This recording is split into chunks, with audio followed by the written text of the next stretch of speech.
ఇలాగ మనకి కర్రీ అయినప్పుడు ఇది మటన్ కాబట్టి కొద్దిగా వాటర్ వేసుకోవాలి. వాటర్ అంతా కొద్దిగా ఎగిరిన తర్వాత మనము పైన రైస్ వేసుకోవాలి. కొద్దిగా కర్రీ పక్క తీసి పెట్టుకోవాలి.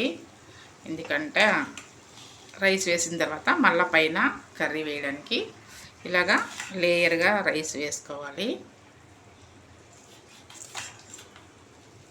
ఇలా వేసుకోవాలి రైసు. ఇలా వేసుకున్న తర్వాత నెక్స్ట్ మళ్ళీ మనము దాని మీద కర్రీ వేసుకోవాలి.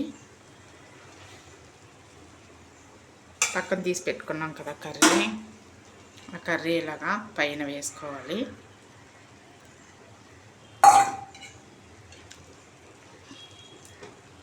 ఇలా వేసుకున్నాక ఈ రైస్ మనము మళ్ళీ పైన లేయర్గా వేసుకోవాలన్నమాట.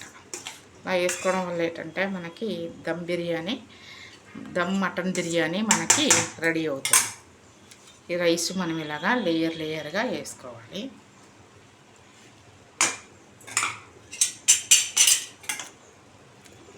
ఇలా లేయర్గా వేసుకొని దీని మీద మనము కొద్దిగా కొత్తిమీర అప్లై చేసుకోవాలి.